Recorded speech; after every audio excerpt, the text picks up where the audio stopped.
Hey there, I'm back again. Greetings. My name is Bernie Miklasz, and this is the Bernie Show presented by DraftKings. The crown is yours. Just a reminder, as I do every day, for those of you who are new to this jam, uh, here on STL Sports Central, I do one video per day and one column per day from Monday through Friday, and appear on the Randy Carricker Show every Friday at about 10:30 a.m. You can hear me frequently talking Cardinals baseball on KMOX as part of the Gas House Gang and the Redbird Rush Hour shows.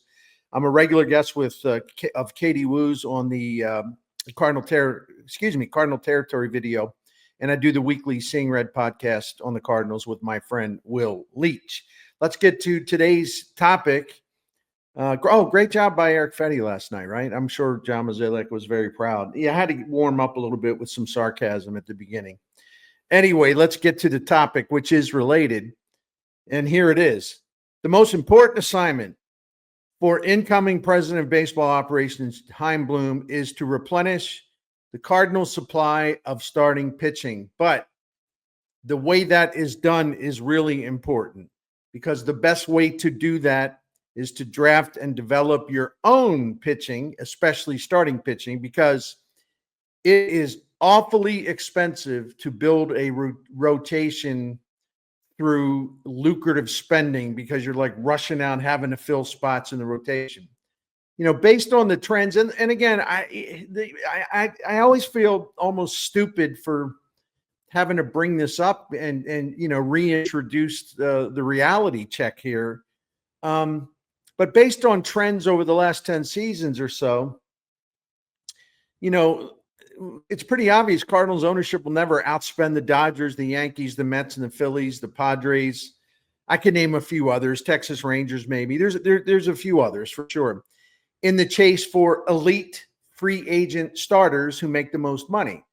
I'm not talking about overall spending on starting pitchers. I'm talking about when a true ace, an elite ace, a guy that just about everybody wants to be a number one starter in the rotation. When those guys become available, the Cardinals are not going to be at the front of the line to throw the most money around. It's just not going to happen. And you all can kick and scream and whatever, but they never did. Even when they were winning, the Cardinals never did make those kind of investments because of Bill DeWitt's philosophy, and he's got something to it that pitchers break down.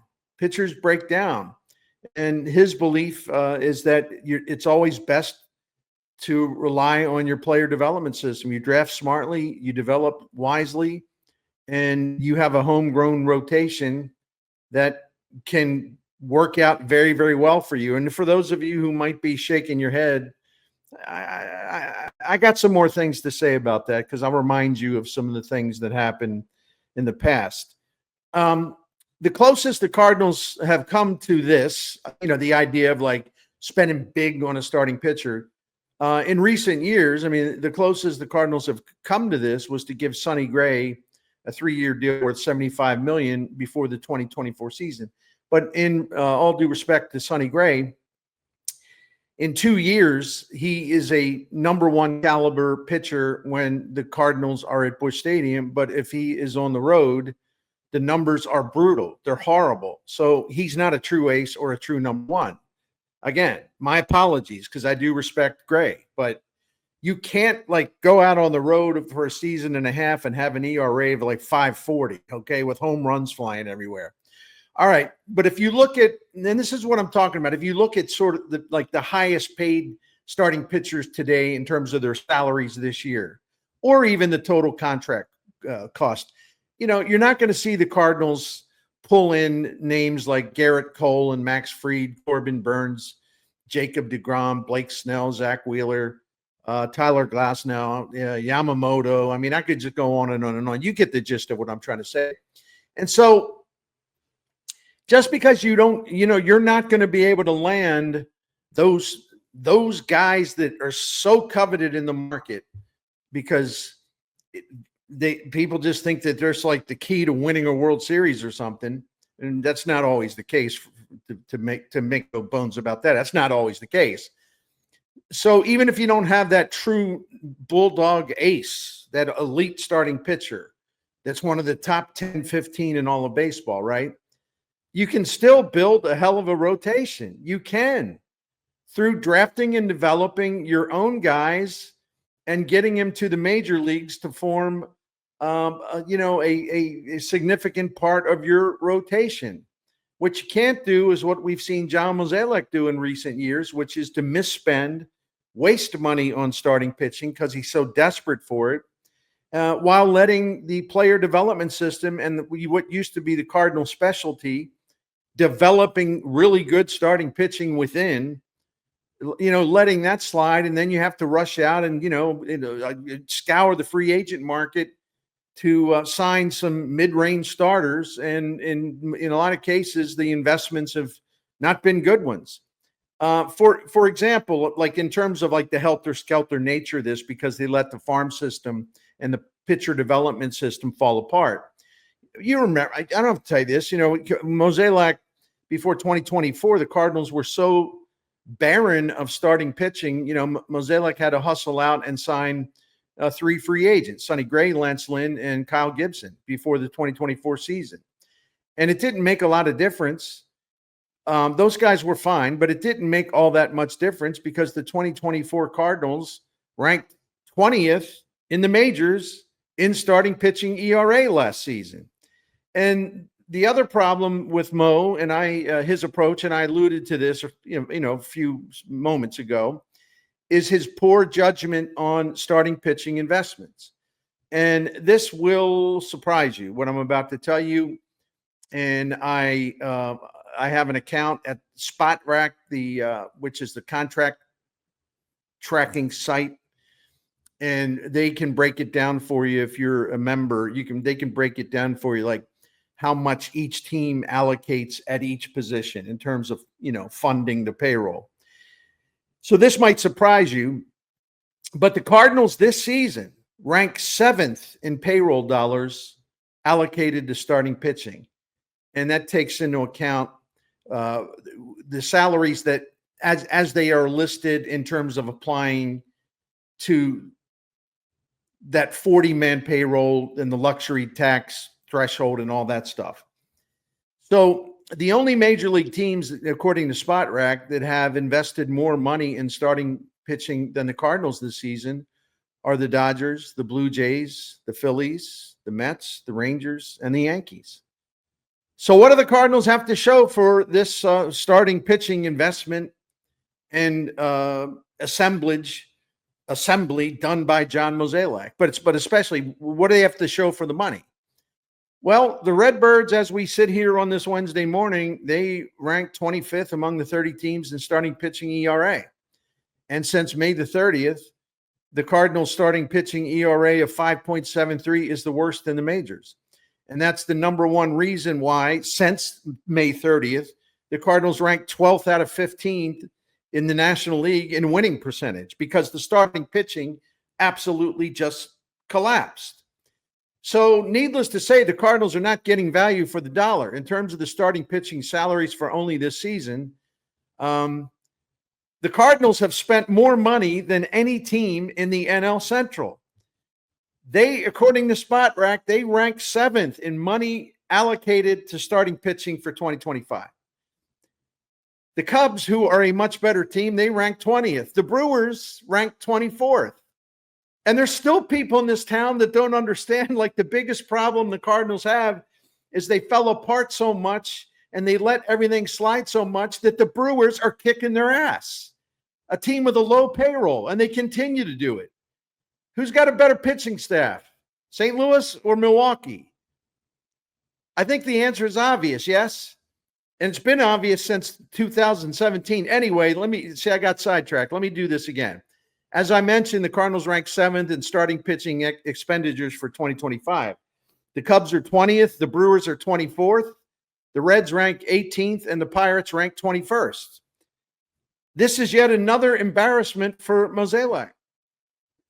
They have put good money into this year's rotation, and because of a couple of guys, especially Miklasz and Erick Fedde, and geez, Yeah, a lot of money being gobbled up by guys who are terrible, basically. Another embarrassment for John Mozeliak. So the Cardinals, sure, they've had other weaknesses exposed, but I think the worst weakness of all are the glaring holes in the starting pitching. And the Cardinals have been walking this fine line for quite a while now. And I'm going to explain all of this. You can stay with me. I mean, you should stay with me because this is more of a thing where I'm just going to try to inform with info and facts rather than just like screaming and holler. I like to scream and holler, but sometimes I want to just kind of tone it down a bit to actually assimilate some information and pass it along, because starting pitching is hugely important to every team in the majors and the one here especially. The Cardinals have a mediocre offense. Like I said, there's problems, but the number one problem is starting pitching. Starting pitching is going to keep you in ball games, keep you competitive, but when the starting pitching crumbles, look out. Your team's in big trouble, and the 2025 Cardinals are an example of that because the season turned just around the time that the starting pitching started to deteriorate and then crumble, right? When I return for my second segment of the Bernie Show, I'll explain where John Mozeliak and the Cardinals went wrong after being one of the best organizations in the major leagues at developing starting pitching within their system. But first, something a little more upbeat. I want to tell you about DraftKings. It's so much fun, and their daily Pick Six fantasy game. We are in the heat of the baseball summer. The trade deadline speculation is getting hotter and hotter and hotter. It's a busy time. It's a hot time in the city, and it makes me think of listening to the game while having a frosty cold one. And let's add one more thing to this. Thinking about the pleasant summer. Not just watching baseball, but getting into the Pick Six app from DraftKings and playing some fantasy baseball of your own. It's really, really simple. You just pick more or less when they set a line, DraftKings, for some of your favorite players. Whether they'll go higher over a certain strikeout total that's been set, or like higher over, let's say, 1.5 base hits. You go more or less, higher or lower, and you're in the game for a shot at winning big cash prizes. Pick Six is available right here in Missouri. There's nothing to hold you back. I really enjoy playing DraftKings Pick Six Fantasy, and I think you will like it too. Don't settle for smaller payouts at other places. No, man, do yourself a favor. You got to switch to Pick Six at DraftKings, and you'll be at the right place at the right time for winning that money. Right now, new customers at DraftKings Pick Six can get $25 in bonus picks with their first deposit of $5. $25 in bonuses for the first deposit of $5. So download the DraftKings Pick Six app now and use the code STL Sports. That's code STL Sports for new customers to get $25 in bonus picks with the first deposit of $5. Better payouts, bigger wins, only with Pick Six from DraftKings. The crown is yours. Gambling problem? Call 1-800-GAMBLER. Help is available for problem gambling. Call 888-789-7777 or visit ccpg.org in Connecticut. Must be 18 and over. Age and eligibility restrictions vary by jurisdiction. Pick Six not available everywhere, including New York and Ontario. Void where prohibited. One per new customer. Bonus awarded as non-withdrawable Pick Six credits that expire in 14 days. Limited time offer. See terms at picksix.draftkings.com/promos. All right, thanks for hanging in with that. Welcome back to the second segment of today's Bernie Show on this Wednesday, July the 23rd. A little background. Many years ago, I had a conversation with Theo Epstein, who rebuilt the Cubs, famously rebuilt the Cubs, and assembled a great team that won the 2016 World Series. Now, the Cubs had already overtaken the Cardinals under Epstein's leadership. But one thing still really bothered him, even though the Cubs had just won the World Series. One thing really, really bothered him, and he was in a good mood when he talked about it because he pretty much smiled, and he said the thing about the Cardinals. Yeah, he took great satisfaction in overtaking the Cardinals, as he should, but he couldn't figure out one thing, and it was bothering him. He envied the way the Cardinals drafted, developed, or otherwise cultivated starting pitching. When I say otherwise cultivated starting pitching, that would include, like, you go down to the Dominican Republic and you sign an amateur pitcher It might take 3 or 4 or 5 years to get him to the major leagues through your system, but ultimately that investment into the amateur international market has paid off for the Cardinals and a lot of other teams. But anyway, it really bothered him that the Cardinals could draft and develop and cultivate all that good starting pitching for a long time. Theo told me that the Cubs studied the Cardinals from every angle. They couldn't figure out how they were able to come up with so much homegrown pitching talent. He was convinced there was a method. What was it? What was it? They were obsessed with trying to figure it out. They saw the success. They wanted to know the secret sauce, right? Well, they never really found out. And, even to this day, the Cubs are still trying to do a much better job of, drafting and developing their own starting pitchers. And it's really fascinating to me. It's less fascinating. Well, actually, it is fascinating to me because the Cardinals have lost that edge. But anyway, the Cardinals did have the magic touch, mostly because of Jeff Luhnow and his analytics department, which was like way above everybody else just about in baseball. And they had a system for like grading and evaluating pitching prospects. And they would look for some individual markers that told them this is a good sign. This is a good indicator. This looks like this dude's profile right here looks like something that can be, transformed into something successful. And the Cardinals scouted amateur players, and the way they scouted amateur players in the Luhnow system was really, really smart. I don't know how they did it. I wish I did know like the very specific details. But talking to Luhnow, even when he was still here, and then after he was there, when he went to Houston, he wasn't going to tell me what the secret sauce was, right? And you can make a joke about the Astros cheating. Has nothing to do with that. Okay, this is about drafting, scouting, drafting, developing excellent pitching. That's what this is about. So from 2012 through 2019, the Cardinals pitching staffs were filled with homegrown talent. And let me add this before I dive in. I included Adam Wainwright in this, even though he was drafted by Atlanta, because Waino completed his development in the St. Louis system. Anyway, here are some of the homegrown starting pitchers that played a major role in the team's sustained success, during this window of time, pretty big window of time. You had Wainwright, you had the young Lance Lynn, you had Carlos Martinez, who for a while there was really, really good. Michael Wacha, Jaime Garcia, Jack Flaherty, Shelby Miller, Joe Kelly, Luke Weaver. You don't get Goldschmidt without trading Luke Weaver. All of those guys ranked in the top 14 among Cardinal starting pitching in terms of wins above replacement. All of those guys were in the top 14 in those, during those 8 seasons in wins above replacement. And those guys were all drafted and developed or signed in the international amateur market by the St. Louis Cardinals. And then, as I mentioned, there were I didn't mention this, I apologize.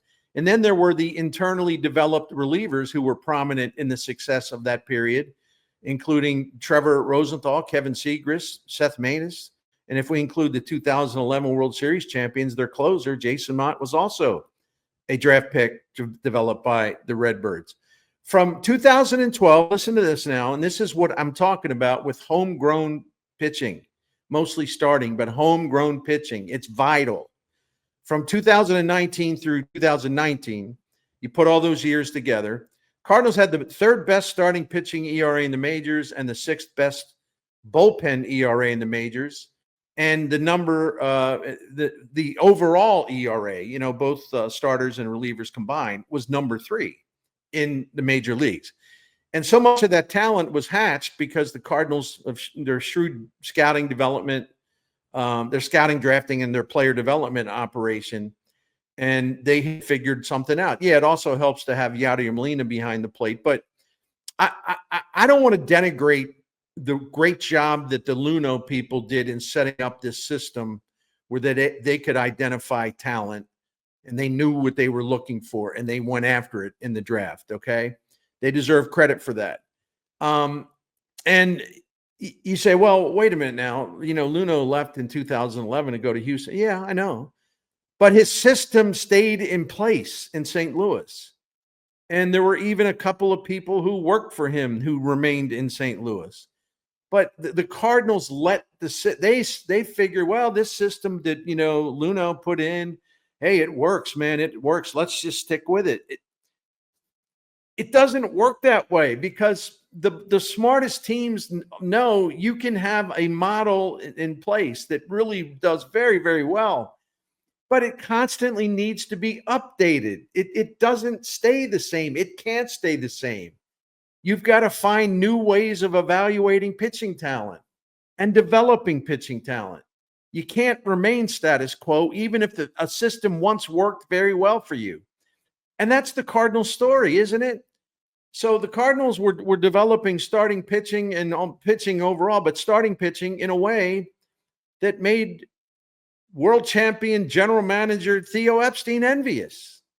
And I just think that's really a credit to what was going on back then. So the Luno effect lasted for several years after he left to become the general manager of the Astros. But over time, though, again, that system needed to be updated, and it wasn't. And without the Luno operation in place, a modernized version of that in place, Mozeliak and his assistants failed to draft and develop abundant pitching talent within. Cardinals lost one of their huge advantages, one of the things that really, really made them successful. The advantage is gone through neglect and through complacency and through, oh, well, we're the smartest guys in the room. We don't have to update anything. It works. Our system works. So why should we? I don't understand the question. All due respect, I don't understand the question. We have a proven track record of developing starting pitching within our system. Yeah, just, can you imagine, other people running a business like that, like, you're successful in a restaurant, but all of a sudden, you're doing great, but all of a sudden, you're getting sloppy, careless with the way you prepare food. Or the service in a restaurant's terrible because you don't stay on top of what you need to do, and also stay on top of trends and the changes in the industry. What would it be like of automakers who were on a great run? No, we don't need we don't need to modernize and create new models. No, we don't have to do that. Hey, we were on top of the world selling cars for 25 years. No, we're fine. We're just going to let it roll as it is. I mean, that's how preposterous this is. Yet John Mozeliak and the Cardinals and Bill DeWitt let it happen. They took a development model for starting pitching and pitching overall, and it was great for such a long time. But they're like that restaurant that doesn't modernize and make sure that their food and their cuisine and their service and everything about it is still the best that you can do. You let it lapse, and then your business suffers. So, with the scarcity of homegrown pitching talent, Mozeliak had no choice to, start searching for starting pitching by spending for it.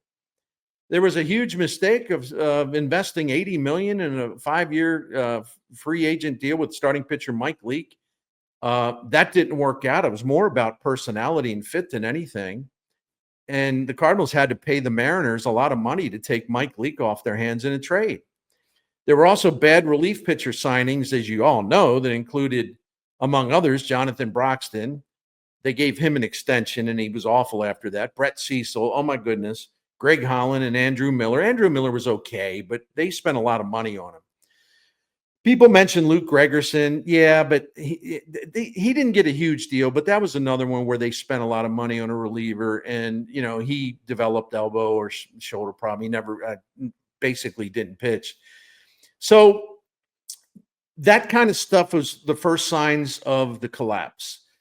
And over the last 3 seasons, because they let their big strength dissipate and disintegrate, their big strength, developing their own starting pitching. Over the last 3 seasons, the Cardinals ranked 26th in starting pitching ERA and 23rd in overall ERA. And John Mozeliak's stale and outdated operation failed to keep up with the huge change in the way pitching has evolved in recent years. with the way the game's played now. Teams pivoting to power pitchers who can bring a lot of swing and miss and a lot of strikeouts to the proceedings. The Cardinals, let me say this, there's always a place for a good pitch to contact pitcher. I'm not saying you can never have those guys. You just can't have a rotation with basically loaded with those guys. And the Cardinals remain stuck in the old pitch to contact world, which is why Mozeliak gave not one, but 2 contract extensions to Miklasz. That, except for 2019, largely were a waste of good money. That's why Mozeliak traded for Erick Fedde, another pitch to contact arm who doesn't have the heavyweight punch, as we have now discovered. And because of falling so terribly behind the industry trends and losing their touch in pitcher development, Mozeliak's Cardinals, as we sit here today, that starting pitching has just utterly dissolved. It's a vulnerable rotation. It's a vulnerable rotation, except for Sonny Gray, at least when he's at home, that opponents can get to for a very high contact rate and a very high hard hit rate. And obviously this has got to change, because the Cardinals were so lazy and arrogant, they didn't think they needed to change anything. And that's among many reasons why I'm excited that Chaim Bloom's here. And he's already, exerting some influence. So when I return for my third and final segment of the Bernie Show, I'll tell you why I think Chaim Bloom's going to make a difference. But hey, it's Blue Chew time. Gentlemen, Blue Chew is the big blue dose of power that can help raise your game during those special, intimate times with your partner. Gentlemen, if you're struggling to get to home plate because of a weakened offense, yeah, I use these metaphors, then turn to Blue Chew for a big boost of power in your game. You will have a better bat to take to home plate. Anyway, Blue Chew is the original brand offering chewable tablets, and this is serious stuff because it's help for you. It is help, but they're the original brand offering chewable tablets for enhanced performance and intimacy during those romantic sessions that are so special between the two of you. So it is time for you to modernize, and when it's time, you'll have more capable equipment. Blue Chew's famous motto, which I love because I just like saying it too: chew it and do it. Simple as that. And Blue Chew can help men of all ages, including gentlemen like me who are in their 60s. I appreciate what Blue Chew has done for me. So I'd like to see you discover the benefits as well. So therefore, you will get your first month of Blue Chew free. You're just a few clicks away. It's easy to get going. Sign up at bluechew.com. Consult with one of their licensed medical providers. And once you are approved, you'll receive your prescription within days. It's all done online. Very simple, very private, nothing awkward. Try your first month of Blue Chew free when you use promo code Bernie. You just pay $5 shipping. Other than that, it's free. That's a great deal. That's promo code Bernie. Visit bluechew.com for more details and important safety info. And we thank Blue Chew for sponsoring the Bernie Show. All right, welcome back to the third and final segment of today's Bernie Show. We're talking about the decline of Cardinals starting pitching and why it's happened and what can be done about it. I could be wrong about this. I can't imagine that Chaim Bloom will do stuff like invest a combined $25 million like this season in Miklasz and Erick Fedde, only to have these guys, watch these guys, $25 million, only to watch them pitch to a combined 5.20 ERA, and after last night, see the Cardinals lose in 25 of their 39 starts this season. And all of this carnage took place while Mozeliak was blocking a prospect, a guy, Michael McCreevy, that they drafted in the first round, and they wouldn't put him in the rotation because they are stuck with, two bad Mozeliak decisions that he just refused to just say, well, we got to change this, even if we got to eat some of the money. The money was already spent. So what difference does it make? Clear the spot and put a young former first-round draft pick in your rotation. He wouldn't do it. I don't think Chaim Bloom's going to be that stubborn or arrogant. And not to mention dumb. I don't think so. I would be very surprised to see Chaim Bloom, for example, fund the starting pitching staff at a cost that ranks 7th highest in the majors this season. And for that money, you got the 25th best rotation ERA. And if Chaim Bloom's Cardinals ever did invest that kind of money in starting pitching, the on the mound results, in my opinion, I'm confident that they would be better. See, Bloom's expertise in this area was shaped during his many years in the front office at Tampa Bay. He was there a long time. And the Tampa Bay Rays, who, usually annually had, if not the lowest payroll, it would be in the bottom 3 payroll.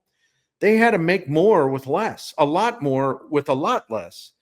And they did a fantastic job of drafting and developing starting pitching or finding bargains in that amateur international market. And more than a few times, way more than a few times, the low payroll Rays on that strict budget were able to put together better starting rotations and bullpens than some of baseball's highest spending teams. And, more than that, Bloom made his reputation in just drafting and development. And he became, known as a guy that's really gets this. He knows what he's doing. And I don't even want to talk about the Boston stuff because it was a strange hire and a strange situation. But I was looking at the Red Sox pitching staff today, and they, pretty good team. And there are Chaim Bloom guys on that pitching staff. And so even during his relatively short time there, he brought some good young pitchers drafted and developed within, and also a Rule 5 draft pick to put together, to give them a foundation for a good pitching staff. A couple of those guys are hurt now, but that happens in baseball. But anyway, so Bloom made his reputation in drafting and development. And after being hired by Bill DeWitt to rebuild a rickety, dilapidated player development system that didn't even have enough coaches or instructors, didn't have modern technology, didn't have the necessary facilities, just a mess. Bloom went out and hired some of the brightest young minds in the business to help him revive a neglected area, a sadly and inexcusably neglected area that had been allowed through neglect to fall into hard times. And this is how the Cardinals can make it back, by restoring what they once did, but only better, because they'll have the full advantage of technology facilities, modern methods, better instructors and coaches, because the minor leagues and the player development is a huge priority once again. And that's how the Cardinals can make it back to being that heralded team that Theo Epstein used to say, we can't figure out why they always draft and develop these really good starting pitchers. We look at these guys, and I got to tell you, we never saw that when we scouted them. See, this is what the Cardinals need to do. They need to get back there, and they need to make they need to do what Matt Arnold does in Milwaukee. He's the guy that runs that thing. They need to do what Matt Arnold does with the Milwaukee Brewers, which is every winter, it's like, well, boy, the Brewers, geez, I don't think, I know this has been cute and they've been pretty good, but I think they've kind of run out of that magic. Yeah. I think it's all catching up with them. They may even finish last in the Central this year, and every year, here they come. And they have so much starting pitching, the Brewers, going into the deadline, that they can go and get whatever they want to fill a need. They have more pitchers than they know what to do with. They actually have a couple of guys they had to put in the minors who actually were pitching really well. I'm talking about starting pitchers in the majors. So, but every year, it's kind of like, well, the Brewers, not this year. Here they are, tied for the best record in the majors, just swept the home and home series with the Dodgers, because they know what to do down below in the draft player development system, and also finding value out on the market where they see pitching talent that other teams miss. Look at Chad. Is the name Chad Priester? Their starter, Priester. 2 different organizations gave up on him, and now he is a blooming star in that Brewers rotation. Cardinals need that. And I'm going to keep pounding this and pounding this. They need Chaim Bloom to do in St. Louis what Matt Arnold has done in Milwaukee, except the Cardinals do have more financial firepower. And if they utilize it, they would be able to build a stronger team over time. It's a process. But the first step was Build-A-Wit hiring Bloom, and then Bloom going out and hiring bright people that were highly regarded within the business to lead this revival of the Cardinals player development system. Big step. And Bloom's prominent influence is already evident in this year's draft, where the Cardinals made a very quick and obvious shift to scouting and drafting and identifying and collecting power arm pitchers. The Cardinals have moved into the modern baseball world. Hello, hooray. And they have an updated philosophy that eventually will result in more swings and misses and strikeouts, just to give you that capability so you're not relying on batted ball luck all the time. Listen, Randy Flores has been running drafts for the Cardinals for a while now, and I actually think he's done a good job. But he was doing the draft picks based on organizational philosophy. Now that he's going to be working for Chaim Bloom, and I assume he's going to be working for Chaim Bloom, Randy Flores will do even a better job, because he will draft to sync it with what the Cardinals pitching philosophy will be going forward with not only Chaim Bloom, but the player development people. Listen, I don't know how quickly the Cardinals can put together a starting rotation that's really strong, a rotation that features mostly homegrown pitchers. But the Cardinals do have some potential. I use the word potential. I'm not overrating these guys, but they do have potential. Those potential rotation pieces, and I'll have to stop myself here when I say one name. Potential rotation pieces include Quinn Matthews, the guy that they just drafted, Liam Doyle, in the first round out of Tennessee, Tekoa Roby. He's got great stuff. He's got to stay healthy. I'm going to mention Tink Hence, and then I'm going to say, if he ever pitches, of course. They have a guy at AA that everyone's raving about, Eshawn Henderson. Go take a look at his numbers. And they have several others. I didn't want to sit here and be a prospect geek and, mention like 78 guys, okay? Matthew Liberatore, acquired by Mozeliak, and I think ultimately that move's going to pay off. He has considerable talent. The fact that he hit the wall here lately, because first time ever a full-time starting pitcher in the major leagues. He's got talent. He's a smart guy, and I think he's going to be a guy who can be a mainstay. I think McGreevy will be too, even though he's not a big strikeout guy. But like I said, you're not going to have 5 starting pitchers who, all throw the ball 95 plus miles an hour and who have big strikeout totals. You can't have those guys in every rotation spot. But among other things, those guys break down. But if a dude knows how to pitch, and he knows how to locate, and he knows how to compete, and he's smart, and McGreevy checks all those boxes, then there's room for him in your rotation.